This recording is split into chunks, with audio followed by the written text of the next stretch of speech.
புனித மத்தேயு எழுதிய பரிசுத்த நற்செய்தி பிரிவு 10 இறை சொற்றொடர்கள் 28 முதல் 31 முடிய. இறை இயேசுவில் பிரியமான சகோதர சகோதரிகளே, இன்று நம் ஆண்டவர் இயேசு நமக்கு ஓர் ஆழமான உறுதியை அளிக்கிறார். உடலை கொல்கிறவர்களுக்கு அஞ்சாதீர்கள், நீங்கள் சிட்டுக்குருவிகளை விட மேலானவர்கள்.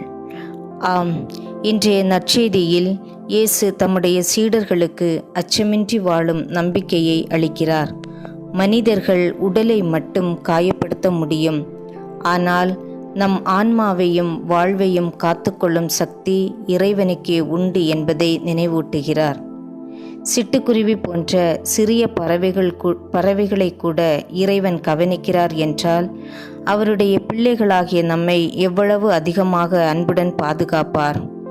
ஆம், அன்பு சகோதர சகோதரிகளே, பல நேரங்களில் வாழ்க்கையில் பயம், எதிர்ப்பு, தோல்வி, நோய், எதிர்காலம் போன்றவற்றால் நாம் கலங்குகிறோம். ஆனால் இறைவன் நம்மை மறப்பதில்லை. நம் தலைமுடியின் எண்ணிக்கையையும் அறிந்தவராய் அவர் நம்மோடு இருக்கிறார்.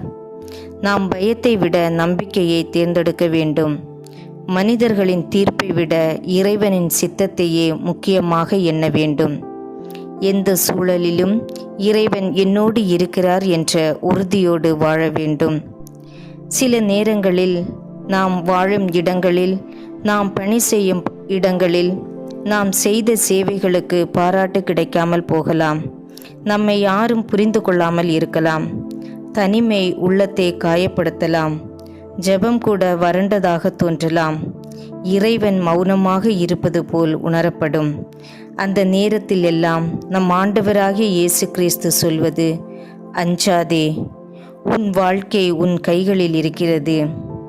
நீ எதை இழக்கிறாயோ அதை 100 மடங்காக பெற்றுக்கொள்வாய். அன்பை கொடுத்துப்பார், அது பன்மடங்காக திரும்பி வரும். நம்பிக்கையை கொடுத்துப்பார், அது பல உறவுகளை பெற்றுத்தரும். பாதுகாப்பை கொடுத்துப்பார், அது உன்னை தலைவனாக்கும். பொறுமையை கொடுத்துப்பார், அது எந்த துன்பங்களையும் தாங்கும். இயேசுவுக்காக எதை இழந்தாலும் அதை பன்மடங்காக பெற்றுக்கொள்வோம் என்ற ஆழமான நம்பிக்கையோடு இயேசுவின் வழியை பின்பற்றி நாம் நம்மையே இழக்க தயாராவோம். அவர் நம்மை அவரது ஆசீரால் நிரப்பி வழிநடத்துவார். ஆமேன்.